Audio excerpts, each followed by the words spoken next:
episode. Gue nggak sampai selesai masalahnya nonton si Walid ini. Cuman sebenarnya udah nangkep nih poin-poin yang di. Udah rolling ya? Iya. Ini kan trial dulu. Udah rolling. Iya gak apa. Behind the scene. Iyalah rahayu ya semua teman-teman ya. Ini kita langsung aja. Iya langsung aja guys. Jadi nggak usah sapa-sapa kan kita ngobrol langsung kan. Jadi hari ini kita mau ngebahas apa? Ngebahas Walid. Walid kita karena kocak bro. Kocak menurut gue Walid itu kocak. Ya sekarang kan lu lihat deh.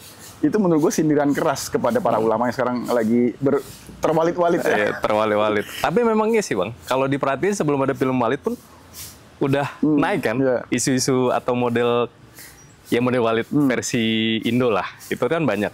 Terus kan kemarin juga gue lihat, gue nontonnya belum sampai selesai sebenarnya. Jadi nontonnya itu udah sampai episode 11 dari 13 kalau nggak salah tuh. Lu kan udah selesai kan? Selesai.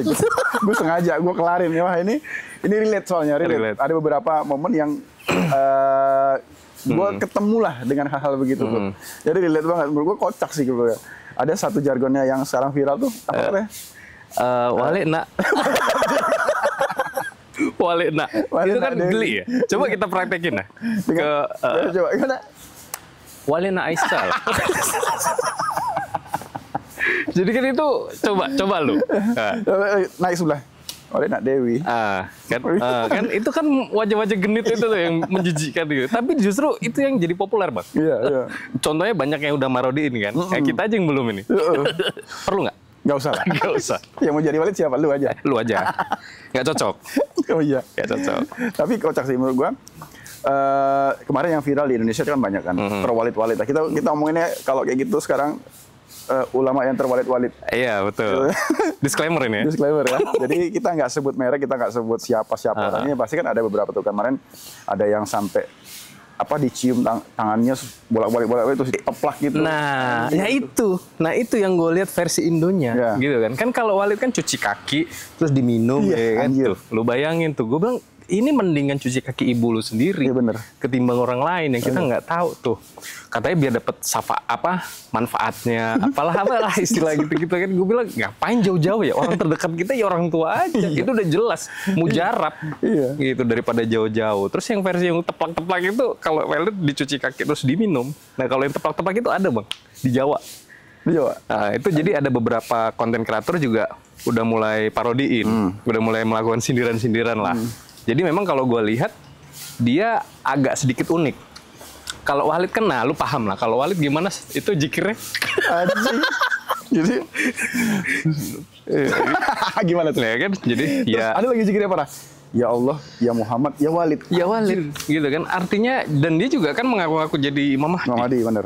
Nah jadi sebenarnya banyak orang yang kayak berpikir atau kenapa gue masih bingung kenapa orang banyak percaya ya. Memang kalau secara kita baca secara agama atau secara Al-Quran memang nantinya memang bakal ada Imam Mahdi. Nah cuman kan kita nggak tahu sosoknya itu seperti apa. Gambarannya sih udah ada dituliskan di situ. Yang ini yang gue tahu ya. Nah cuman kita nggak tahu bentukannya masih kayak gitu. Dan itu dipercaya. Bayangin. Tapi memang kalau lu pelajari beberapa anggaplah gini, pelajari ceritanya tentang Nabi Khidir. Nabi Khidir itu bisa melihat masa lalu, masa sekarang, masa depan kan. Bisa lihat nih. Memang ada. Memang ilmu itu ada. Tapi banyak orang memanfaatkan dalil itu untuk menjadi biar membenarkan apa yang dia lakuin. Bener. Dan setuju. Pengakuan tentang Imam Mahdi udah banyak banget. Gue udah sering cerita di konten-konten gue tuh tentang pengakuan yang Imam Mahdi. Sebelumnya banyak banget. Gue sudah pernah ketemu sendiri, udah pernah lihat sendiri. Imam Mahdi? Ketemu bro. Ada yang mengaku. Bahkan ada saudara gue juga ya sekarang yang termahdi-mahdi. Yang ngancurin patung nggak? Ya. Sanji. Iya kan kita nggak sebut merah. Kita cuma sebut aja kelakuannya. Patung Iron Man lagi. Spesifik. Tapi ini coba lu perhatiin deh bang. Kebanyakan kayak nggak usah yang cerita Walid sekarang deh. Kenapa gue bingung ya? Orang yang gampang terdoktrin itu justru kebanyakan gue lihat orang-orang yang berpendidikan, yang punya, ya gue nggak tahu ya tingkat pemahaman mereka. Kalau gue merasa pemahaman atau pengetahuan gue soal agama mungkin nggak terlalu tinggi lah, masih dangkal lah. Tapi gue masih berpikir secara logis. Itu kan hal-hal yang dilakuin contoh si Walid itu aja. itu nggak masuk akal. Kesalahan orang tuh apa coba? Kalau menurut gua ya, ini menurut gua aja nih, kesalahan orang. Perspektif lu nih. Iya, perspektif gua. Kesalahan orang menurut gua itu ketika dia mau pinter mau enggak. Karena kebanyakan orang pinter adalah dia mengakui bahwa apa yang dia pelajari itu benar. Sehingga nanti dia jadinya fanatik sama pengetahuannya dia. Nggak open minded. Jadi dia nggak, kalau udah percaya di situ, di titik itu, contoh ya, dia nggak terima inputan lain dulu. Contoh kayak bilang Walid itu siapa tuh, mamahnya ibunya siapa? Iya, Bayi Duri. Bayi Duri. Lu kenapa nanya dia soalnya? Bayi Duri. Soalnya dia nggak penjamah sama si Walid. Padahal banyak tuh ante-antenya ngincer kan. Ada lagi siapa? Bapaknya si Hambali. Berharap dikawinkan sama Dan kocaknya, terus dia ngerasa saya didatangi Rasul. Saya bermimpi. Wah, datang si Walid kan, Iya, orang-orang seperti kita, seperti kamu yang sudah didatangi itu ada orang-orang yang spesial. Wajah. Terus berbunga-bunga. Nah, gitu kan. Dalam hati gue, sama-sama goblok. Kalau yang denger gimana coba? Tapi hebatnya Walid itu adalah dia sudah tahu tujuan orang ketika ngomong itu.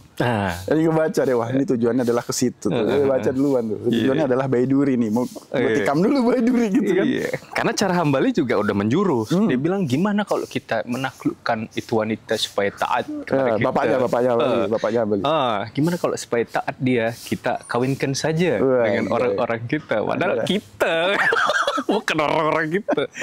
Itu dan yang dicontoh adalah, kenapa yang dicontoh itu sunnah Rasulnya adalah yang dicontoh adalah poligaminya doang. Kenapa nggak ada contoh yang lain gitu? Misalkan Kanjeng Nabi itu dia hartanya digunakan untuk dakwah, maslahat. Dihabisin, bahkan dia beliau tuh bahkan meninggal miskin kan kondisinya. Iya, setuju. Ya kan? Kenapa nggak begitu? Kenapa yang enak-enaknya? Iya. Dan kalau dari film itu aja, si Walid juga mengandalkan atau memanfaatkan para pengikut ya kan. Jadi kayak ini untuk kemaslahatan, hibah lah apa segala macam. Ini kan sindiran sebenarnya. Jadi cerita tentang Imam Mahdi, dia mengaku sebagai Imam Mahdi. Terus di dalam naskah-naskah kuno Nusantara juga banyak ada namanya Jangka Jayabaya, ada namanya Uga Wangsit Siliwangi. Di sana dijelaskan nanti di akhir zaman akan muncul satria Piningit. Satria. Jilid 2. Satu lagi ada Budak Angon. Salah satu cirinya ada gini, dia akan meminta-minta dengan cara yang tidak bagus lah, bahasanya gitu. Di dalam, nah itu juga dimanfaatkan di beberapa orang-orang oknum yang mengaku sebagai ulama, yang mengaku sebagai itulah, dimanfaatkan untuk, wah ada nih cara, ya udah gue minta aja, gue berani minta. Contoh kan ada kemarin kan gue lihat yang sama nih berwalid-walid, dia minta 100 juta, 50 juta. Iya, benar. Untuk siapa? Untuk Rasul katanya. What the fuck, man, untuk Rasul. Ya itu, kadang dibilang setuju nggak setuju, pasti banyak nggak setujunya ya. Karena kalau kita perhatiin, nggak usah jauh-jauh, di kita aja nih, di Nusantara nih, di Indonesia, banyak orang yang ngejual agama itu, ya ini disclaimer aja ya. Ini kan kita melihat, kayak gue pribadi ini pandangan atau opini gue aja ya. Banyak orang yang datang ke Indo, siapapun itu, dengan membawa nasab A, B, C, D, E, terus dia menjual agama, dan akhirnya dia tenar, dan banyak follower pengikutnya. Ya, dapat duit lah. Dapat duit, gitu kan. Jadi kan, aduh, gatel mulut gue sih. Tapi memang, itu kan ini apa ya, kalau dibilang anomali kan 1-2 ya. Kalau ini udah kayak mulai ada tren bang. Kalau gue perhatiin ini. Dimanfaatin beneran, di struktur menurut gue sih. Strukturisasi ya. Bener, karena ya gak usah jauh-jauh. Dulu pada saat gue juga pernah dalam lingkungan itu, dan melihat sendiri beberapa yang terjadi. Terus akhirnya gue menarik diri, gue coba lihat dari sisi yang lain. Nah, kebanyakan orang ketika sudah masuk ke dalam hal itu, untuk keluar dari situ tuh nggak berani, Sat. Bukan nggak bisa, tapi nggak berani. Nggak berani, karena ada doktrin di dalamnya. Contohnya, misal nanti kalau misal kamu kan orang terpilih, kamu tuh harus berjalan di jalan Tuhan dengan cara ini. Kalau kamu tidak, kamu tahu sendiri hukuman dari Tuhan seperti apa. Jadi dimanfaatkan. Sama kayak si Walid kan. Iya. Ketika kamu harus mau, ini adalah jalan jihad lah ya jatuhnya. Kalau nggak punya banda, nggak punya harta, jiwa dan raga. Nah, itu. Menang banyak ya? Makanya. Terus alasannya si putri-putri dibilang, dilihat kodamnya ini harus menyatu denganku. Cara menyatunya dengan Icikiwir. Enggak, itu. Icikiwir itu kan goa yang harusnya buat kita tenang berzikir jadi dimanfaatkan. Iya, bener. Disuruh merem gitu kan. Tapi kan mendengar ya. Iya. Nah, jadi kalau kita lihat memang seru ya. Jadi memang bahasa anomali, Basi Wali ini seru Bang. Karena memang kalau kita lihat banyak, nggak usah yang bawa-bawa. Yang ini kan yang lebih ditonjol ini ala-ala Islam gitu ya, yang sedang ditonjolin ini yang banyak dimanfaatkan. Nah sementara kalau kita lihat sebenarnya nggak cuma itu Bang. Kayak misalnya banyak di film-film atau di daerah kota lain bahkan negara lain itu banyak yang seperti itu. Misalnya contoh di India gitu kan, dia bikin satu pengikut yang bahkan kayak air, maaf kata kotorannya ada itu. Ada yang lucu adalah air suci. Nah, dikeluar dari tembok. Wah, minum. Cuma nggak tahu nggak air apa airnya? Air tetes Sanase. Air tetes Sanase. Itu kan saking dia percaya, wah ini mujizat ini. Iya, mujizat. Iya. Gitu. Ibarat kata gini, kayak misalnya ini kita jalan kaki deh. Di pinggir jalan ini kan biasa banyak pipa-pipa pam ya. Anggap aja kita tombak gini kan. Terus muncul air, mungkin kita jadi wali versi 2 ini. Kan bisa jadi. Kayak gitu-gitu tuh. Sebenarnya kalau mau disclaimer lagi, kesaktian itu apa sih sebenarnya? Karomah itu apa? Kesaktian karomah yang gua tangkep itu biasanya apa ya? Kayak dia punya kelebihan yang ibarat kata kayak zaman Nabi ya mungkin ya. Semua zaman Nabi kan punya kayak kelebihan atau mukjizatnya sendiri-sendiri masing-masing. Tapi kan yang gua tahu dia disesuaikan dengan era dan zamannya. Ibarat kata nggak mungkin Musa dia bisa ngebelah itu di era mana kayak gitu-gitu kan. Jadi memang disesuaikan. Nah sekarang apa kira-kira Bang? Ya kesaktiannya adalah bagaimana caranya dia menundukkan para putri. Dan bagaimana caranya, ya sekarang semua orang-orang yang berduit itu sakti loh. Kalau itu nggak bisa dibilang karomah, itu bisa dipelajarin itu. Bisa dilatih. Ada kalau nggak salah filmnya siapa ya? Filmnya Batman kalau nggak salah. Batman. Bahasa superhero. Kekuatan lu apa? Kekuatan gue ini nih. Batman ditanya, kekuatan lu apa? Duit. Iya. Kayak Iron Man dong. Iya. Bahas Iron Man lagi kita. Oh iya lagi anjing. Makanya gedek dia sama Iron Man kan. Mau dihancurin. Gak ada zaman-zaman sekarang. Jadi memang ya apalagi ya. Jadi kalau misalnya dari sudut pandang kita sendiri sebagai, kalau ini kan gue awam ya Bang. Ngelihat ini tuh sebenarnya kocak dan aneh gitu loh. Kalau misalnya ini kita bantah, misalnya contoh, kita ambil contoh satu pengikut Wali contoh ya. Kita ajak debat, kayak debat kusir. Emang? Iya kan, nggak ada juntrungannya. Nah, kayak gini-gini kan harusnya mereka ada referensi dari apa. Nah, tapi yang gue salutnya dari Walid, dia kan patokannya semua dari, semua jelas, clear gitu. Dari Quran lah, dari hadis, dari apa. Itu memang dijabarkan sama dia. Cuman, dia bisa menjabarkannya itu agak dipelencengin. Jadi nangkepnya itu para pengikutnya juga beda. Gue ketemu nih, mungkin aja kenapa Tuhan menciptakan banyak kitab. Atau mungkin Tuhan menurunkan banyak wahyu itu karena mungkin adalah salah satunya supaya kitab-kitab itu terbentuk dari semua aliran, semua sisi, semua agama dibikin begitu supaya orang itu tidak fanatik dengan satu. Mempelajarinya. Banyak supaya referensi. Banyak referensi dan dia open mind. Melihatnya dari semua sisi, nggak cuma melihat dari satu sisi.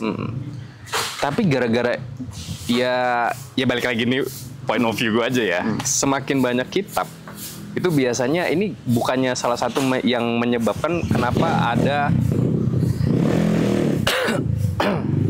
masalah kitab, banyaknya kitab kan dari berbagai agama. Ya balik lagi, ini pendapat gue aja.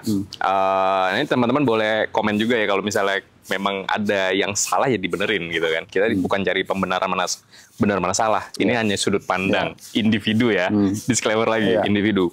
Jadi kalau menurut gue semakin banyak pilihan, masuknya pilihan lah ya, atau memang itu wahyu yang berbentuk kitab. Ada 5 ya berarti ya. Yang diakui 5 nih. 5 kitab ini kalau gue nih, misalnya gue pelajarin semua kitab.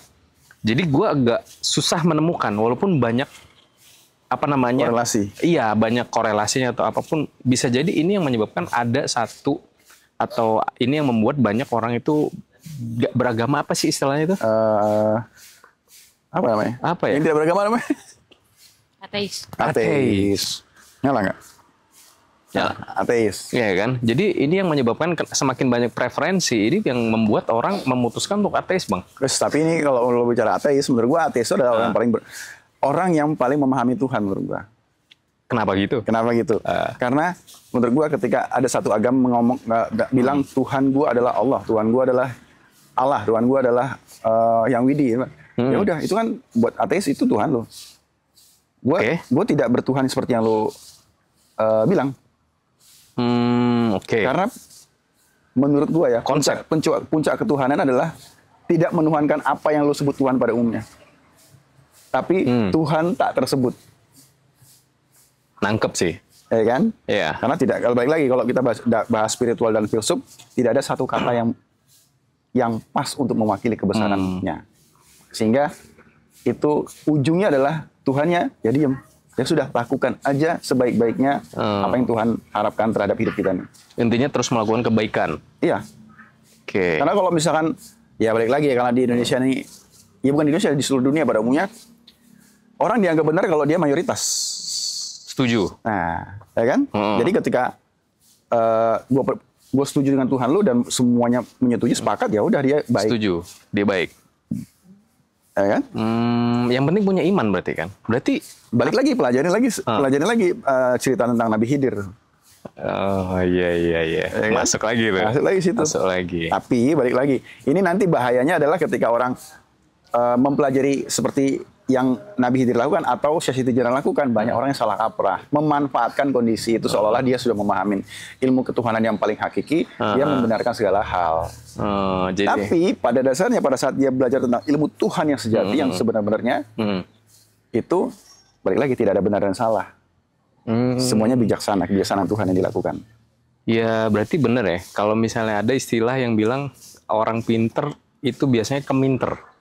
Iya kan? Jadi overlap dia. Buat orang umum overlaps. Oke. Nah menarik nih, ya? Buat orang umum overlap. Iya. Buat dia? Enggak. Kalau dia benar-benar melakukan apa yang dikoneksikan diri sama Tuhan ya. Kalau sesuai kan? Kalau sesuai. Contoh, Nabi Khidir. Nabi Khidir kan dikomplain sama Nabi Musa, kok lu begini? Overlaps buat Nabi Musa. Tapi kan Nabi Musa nggak tahu yang dilakukan itu ada koneksi Nabi Khidir dan Tuhan. Iya. Tujuannya. Nah, buat Tuhan ini tidak boleh dilakukan. Overlapsnya Nabi Musa juga disalahkan. Lu nggak akan mampu ngikutin jalanku. Iya berarti memang porsinya beda-beda. Porsinya beda-beda. Makanya di dalam baik ilmu agama, baik juga ilmu Jawa, ilmu Nusantara dibilang, kenalilah dirimu, kamu akan mengenal Tuhanmu. Kenalilah dirimu, maka kamu akan mengenali Tuhanmu. Gitu. Iya. Seru. Ini bahas Tuhan nih dari bahas Walid. Karena endingnya pasti ke situ. Karena Walid sendiri itu kan mengatasnamakan Tuhan. Apa yang dilakukan mengatasnamakan Tuhan. Meskipun orang umum tuh tidak tahu kebenaran dia benar-benar ke Tuhan atau tidak. Iya. Tapi yang paling menarik sebenarnya ngebahas benar atau salah itu tadi tuh. Ada hal yang memang benar padahal salah, ada yang salah padahal benar. Iya. Iya kan? Kayak misalnya ya Walid aja contoh. Makanya diciptakanlah hukum selain hukum Tuhan, ada hukum manusia. Iya. Karena norma-norma yang berjalan. Makanya diciptakanlah ada beberapa agama yang diatur dengan syariat. Yang diatur dengan syariat. Sehingga karena orang tidak semua orang mampu mencapai kemarifatan. Atau kealifan gitulah. Maksudnya seperti Nabi Khidir, jarang orang yang mampu seperti itu. Jadi maka diatur dengan syariat. Di zaman sekarang, kalaupun ada yang mampu melakukan seperti Nabi Khidir, dia pasti tidak akan menjadi objeknya langsung. Nggak seperti Walid. Nggak seperti Walid. Gitu. Dia langsung menjadi objek, ya. Menang banyak. Iya. Tapi seru Bang, kita udah melipir ke syariat nih. Gak usah jauh-jauh. Di kita, di Indonesia ini kan ada satu daerah yang menjunjung tinggi syariat Islam. Tahu lah ya, yang di ujung sana. Iya. Minta aqua dong. Aqua. Terus? Jadi, yang menariknya adalah, karena ini balik lagi, bukan pengalaman gue. Temen gue ada dulu, teman SMA, dia kuliah di daerah itu. Sampai akhirnya dia memutuskan baru 1 semesternya dia cabut. Dia memutuskan untuk pindah. Karena apa? Shock culture udah pasti kan. Karena yang biasa, ya kita pada umumnya kayak misalnya pakai celana pendek atau apa, itu hal yang lumrah gitu kan. Tapi kalau kita bahas secara syariat kan, ini udah masuk ke, apa namanya? Aurat. Gitu kan, udah masuk ke aurat segala macem. Nah ini hal yang dia bikin gak nyaman. Dan gue ngobrol sama dia. Terus akhirnya gimana? Ya, itu yang gue setuju gak setuju sih. Kalau gue Islam, ya sama lah. Kayak gue Islam KTP ya. Gitu kan. Nah, paham ataupun nggak paham, tapi menurut gue ada hal-hal yang sebenarnya itu kan jadi gini, kalau bicara syariat itu suka bentrok sama ini Bang, HAM, hak asasi. Oh iya. Iya kan? Biasanya kan gitu kan. Loh, kenapa ini ke sini misalnya gue dilarang secara syariat, tapi sebenarnya ini lumrah aja secara norma-norma, secara hak gue berhak. Dan ini nggak terlalu melanggar gitu loh. Nah ini kan nggak bisa kita pisahkan Bang. Apalagi di Indonesia ya, kalau misalnya NKRI kan nggak ada yang beda-bedain ya. Gitu. Tapi di sana dia ada hukum cambuk, hukum apa, rajam, segala macam. Ini kan agak ngeri-ngeri sedep juga ya. Walaupun gue nggak pernah lihat eksekusi langsung ya. Nah kalau menurut tuh kayak gimana? Ya itu kan disesuaikan dengan budaya setiap daerah ya. Karena kalau di ujung sana kan memang tadinya banyak juga yang kebetulan itu tuh disebutnya kan apa namanya teras ya, teras apalah gitu. Jadi terlalu detail kan kita dikecam. Iya paham. Sebenarnya enggak iya ya. Thank you bro. Thank you bro. Wes ganteng banget kayaknya. Iya. lanjut. Ya. Jadi disesuaikan dengan, sama kayak di luar negeri kan. Di luar negeri ada Brunei yang masih kesultanan, terus Turki juga sama. Arab juga sama, kan? Ya, disesuaikan dengan culture-nya karena kebetulan yang sana itu dulu adalah tempat perlintasan mereka dan sering dipakai, akhirnya ngikutin dengan pola seperti itu dan sudah lama dibentuk seperti itu. Artinya akhirnya ya itu sudah menjadi budaya di sana, gitu. Mereka jadi terbiasa. Jadi orang yang nggak terbiasa ya better keluar aja. Nggak bisa disalahkan. Soalnya benar dan salah itu balik lagi kesepakatan masing-masing, Pak. Setuju. Cuman kan masalahnya kan dia masuk di dalam NKRI. Yeah. Jadi kan secara nggak langsung kalau menurut gue ya, mereka sedikit mengisolir daerah dia sendiri loh. Kalau misalnya contoh kayak Korea Utara. Nah, tuh. Dia membatasi informasi-informasi dari luar ya. Nah, setelah kita sempat bahas itu kan, kita sempat bahas Korea Utara. Jadi secara nggak langsung buruk atau terlihat buruk di mata dunia, ternyata manfaatnya banyak buat warganya. Ya, kalau kita bahas ke situ nanti kita masuknya ke konspirasi lagi karena iya kan tujuannya itu. Iya. Konspirasi lagi. Pelan-pelan ini. Konspirasi lagi karena baik di NKRI sendiri kenapa mereka tetap kekeh seperti itu karena ya mereka takut banyak informasi luar masuk, banyak budaya luar masuk. Mereka merasa budaya aslinya mereka seperti itu gitu kan karena dari kesultanan zaman dulu kan. Meskipun kalau kita runutin ke Nusantaranya, ya Nusantara kan banyak Iya, setuju. Banyak fase di mana banyak agama yang berganti menguasai. Betul. Ya kan? Ada fase di mana Hindu Buddha, ada Hindu Siwa, Hindu segala macam lah. Sampai sekarang Islam gitu ya. Islam pun juga sekarang masih yang Bhinneka Tunggal Ika kan. Betul. Jadi kalau misalkan yang di ujung sana sepakat dengan seperti itu ya itu nggak jadi soal. Nggak jadi soal. Yang jadi masalah adalah ketika di sana seperti itu, kita di sini nuntut mereka untuk jadi seperti kita itu nggak bisa. Itu nggak bisa ya? Karena itu keserakahan untuk menguasai adalah itu akarnya dari cikal bakal orang terjadinya sekarang perang dunia itu asalnya dari ketika dia muncul ambisi untuk menguasai sesuatu, nah itu pasti akhirnya perang satu sama lain. Yang dihancurin dari dalam. Dari dulu begitu. Politik ya. Politik, nggak cuma sumber daya. Ya ada sumber daya di sana. Misalnya Indonesia ada sumber daya begini. Zaman dulu kan ada emas, ada apa? Pala dan segala macam. Luar negeri lihat, wah bagus tuh kalau menjadiin komoditas kita. Ambisi menguasai, kuasain.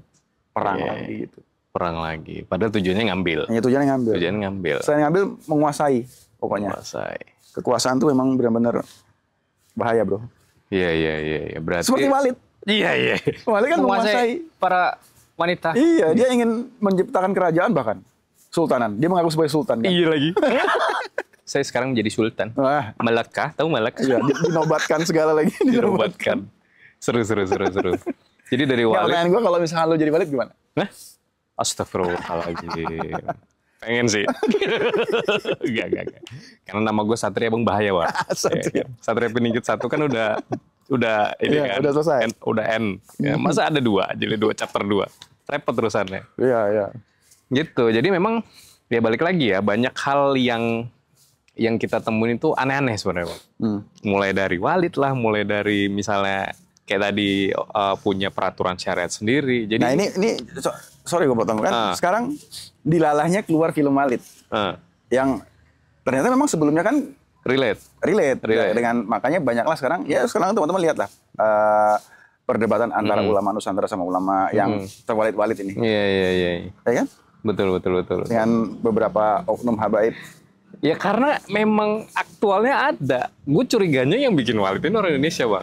Cuman karena di Indonesia nggak mungkin kan. Ini udah jelas kena ban. Nggak bisa nih. Jadi dia launchingnya di sana. Bisa jadi. Iya kan, luncurin di sana pada sindirannya untuk kita gitu. Dan secara nggak langsung bermunculan tuh. Kayak di TikTok gua tuh muncul semua tuh. Yang memang wali-wali Indonesia gitu. Mulai pesantren, dari yang banyak terjadi begitu lah. Muncul kan? Gila sih. Itu sampai gila ya, orang rela naruh anaknya di pesantren, tapi pesantren malah tuh ada salah satu tempat yang tidak aman. Nah, padahal kalau secara gak usah jauh-jauh deh, orang tua gue dulu mau masuk pesantren, Bang. Mau dimasukin ke pesantren gitu. Emang gue yang Badung ya. Untung nggak jadi walid lu. Kalau gue ke situ. Tolong. Langsung gini, ya bahaya. Gitu. Kaki lagi. Kaki. Lu bayangin aja masih dia cium kaki ada item-item bekas kaki. Daki, Bang, masuk. Anjir. Kan jorok.